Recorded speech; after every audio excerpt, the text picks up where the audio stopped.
Hi friends, ನಾನು ನಿಮ್ಮ Sharan. Friends, ಭಾಳಷ್ಟು ಜನ ನನಗೆ ಕಮೆಂಟ್ ಮಾಡಿ ಕೇಳ್ತಾಯಿದ್ರು, ಅಂದರೆ ಮೆಸೇಜ್ ಮಾಡಿ ಕೇಳ್ತಾಯಿದ್ರು ಈ ರೀತಿ ಒಂದು ಮೇಲ್ ಬಂದಿದೆ ಏನು ಅಂತೇಳಿ. ಮತ್ತು ಇನ್ನು ಭಾಳಷ್ಟು ಜನ ಕೇಳ್ತಾಯಿದ್ರು ಈ ಥರ 21ಗೆ ಜುಲೈಗೆ ಈ ಥರ ರಿಲೀಸ್ ಆಗಿದೆ ಪೇಮೆಂಟ್, ಆದರೂ ಕೂಡ ನಮಗೆ ದುಡ್ಡು ಯಾವಾಗ ಬರುತ್ತೆ ಅಂತೇಳಿ ಕೇಳ್ತಾಯಿದ್ರು. ಅದಕ್ಕೋಸ್ಕರ ಈ ಒಂದು ವಿಡಿಯೋದಲ್ಲಿ ತಿಳಿಸ್ತಾ ಇದ್ದೀನಿ ಫ್ರೆಂಡ್ಸ್. ಈ ಒಂದು ಮೇಲ್ ನಿಮಗೆ ಬಂದರೆ ಆ್ಯಡ್ಸೆನ್ಸಿಂದ ನಿಮ್ಮ ಅಕೌಂಟಿಗೆ ಟ್ರಾನ್ಸ್ಫರ್ ಮಾಡಿದ್ದಾರೆ ದುಡ್ಡು ಅಂತೇಳಿ ಅರ್ಥ ಆಗುತ್ತೆ. ಅಂದರೆ ನಿಮ್ಮ ಆ್ಯಡ್ಸೆನ್ಸ್ ಅಕೌಂಟಲ್ಲಿ ಎಷ್ಟು ಡಾಲರ್ ಆಗಿರುತ್ತೆ ಅದು ನಿಮ್ಮ ಅಕೌಂಟಿಗೆ ಟ್ರಾನ್ಸ್ಫರ್ ಮಾಡ್ತಾರೆ. ಮಾಡಿದಾದಮೇಲೆ ಅವ್ರು ಹೇಳ್ತಾರೆ, ಇಲ್ಲಿ ನೋಡ್ತಿದ್ರೆ 5 ಬಿಸ್ನೆಸ್ ಡೇಸ್ ಒಳಗಡೆ ನಿಮ್ಮ ಬ್ಯಾಂಕ್ ಅಕೌಂಟ್ ಒಳಗಡೆ ನಿಮಗೆ ದುಡ್ಡು ಬರುತ್ತೆ ಅಂತೇಳಿ ಹೇಳ್ತಿದ್ದಾರೆ. ಅಂದರೆ ಈಗ 21ಗೆ ರಿಲೀಸ್ ಆಗಿದೆ ಅಂದರೆ ನೆಕ್ಸ್ಟ್ 5 ಬಿಸ್ನೆಸ್ ಡೇಸ್ ಅಂದರೆ ಬ್ಯಾಂಕ್ ಯಾವಾಗ ವರ್ಕಿಂಗಲ್ಲಿರುತ್ತೆ ಅಂಥ 5 ದಿನಗಳಲ್ಲಿ ನಿಮ್ಮ ಅಕೌಂಟ್ಗೆ ದುಡ್ಡು ಬರುತ್ತೆ ಅಂತೇಳಿ ಹೇಳ್ತಿದ್ರೆ.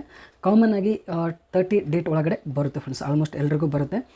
ಮತ್ತು ಫಸ್ಟ್ ಟೈಮ್ ನೀವು ಏನಾದರೂ ಪೇಮೆಂಟ್ ತೊಗೊಳ್ತಾ ಇದ್ದರೆ ಭಾಳ ದಿನ ತೊಗೊಳುತ್ತೆ, ಪ್ರೊಸೆಸಿಂಗ್ ಟೈಮ್ ಭಾಳ ತೊಗೊಳುತ್ತೆ. ಯಾಕಂದರೆ ಎಲ್ಲ ಚೆಕ್ ಮಾಡಬೇಕಾಗುತ್ತೆ, ಸ್ವಿಫ್ಟ್ ಕೋಡು ಮತ್ತು ಬ್ಯಾಂಕ್ ಡೀಟೇಲ್ಸ್ ಎಲ್ಲ ಚೆಕ್ ಮಾಡಿದ್ದಕ್ಕೆ ಅದೆಲ್ಲ time ತೊಗೊಳುತ್ತೆ friends.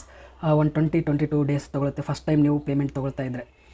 First 1 time 2 time ನೀವು ತೊಗೊಂಡ್ರಿ ಅಂತಂದರೆ ಒಂದು 8 ದಿನದಿಂದ 10 ದಿನ ಒಳಗಡೆ ನಿಮಗೆ ಪೇಮೆಂಟ್ ನಿಮ್ಮ ಅಕೌಂಟ್ಗೆ ಬರುತ್ತೆ. ಅದು ಬ್ಯಾಂಕ್ ಮೇಲೆ ಡಿಪೆಂಡ್ ಇರುತ್ತೆ, ಅವರ ಪ್ರೊಸೆಸ್ ಎಷ್ಟು ಬೇಗ ಮಾಡ್ತಾರೆ ಅವ್ರ ಬ್ಯಾಂಕ್ದು, ಅದ್ರ ಮೇಲೆ ಡಿಪೆಂಡ್ ಇರುತ್ತೆ ಫ್ರೆಂಡ್ಸ್. ನನಗೆ ಓದ್ ಪೇಮೆಂಟು 28 ಡೇಟ್ಗೆ ಬಂದಿತ್ತು, ಮೊದಲು 2ನೇ ಡೇಟ್ಗೆ ಬಂದಿತ್ತು. ಈ ರೀತಿ ಹೆಚ್ಚು ಕಡಿಮೆ ಆಗ್ತಾ ಇರುತ್ತೆ. 21ಗೆ ರಿಲೀಸ್ ಆಗಿದರೆ 27, 28 ನೆಕ್ಸ್ಟ್ ಮಂತ್ 2ನೇ ತಾರೀಕು ಆ ರೀತಿ ಬರ್ತಾ ಇರುತ್ತೆ.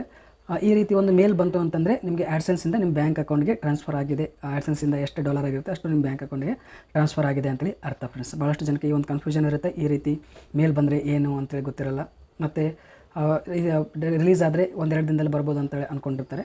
ಸ್ವಲ್ಪ ಹೆಚ್ಚು ಕಡಿಮೆ ಆಗುತ್ತೆ, 7 to 8 ಡೇಸ್ ಕೂಡ ತೊಗೊಳುತ್ತೆ ಫ್ರೆಂಡ್ಸ್. ಈ ವಿಡಿಯೋ ಇಷ್ಟ ಆದರೆ ಪ್ಲೀಸ್ ಲೈಕ್ ಮಾಡಿ, ನನ್ನ ಚಾನಲ್ಗೆ ಸಬ್ಸ್ಕ್ರೈಬ್ ಆಗಿರಲಿಲ್ಲ ಅಂದರೆ ಪ್ಲೀಸ್ ಸಬ್ಸ್ಕ್ರೈಬ್ ಮಾಡ್ಕೊಳ್ಳಿ. ಇದೇ ರೀತಿ ಒಳ್ಳೆ ಯೂಟ್ಯೂಬ್ ರಿಲೇಟೆಡ್ ವೀಡಿಯೋಸ್ ಅಪ್ಲೋಡ್ ಮಾಡ್ತಾ ಇರ್ತೀನಿ ನನ್ನ ಚಾನಲಲ್ಲಿ. Thank you friends, thank you very much.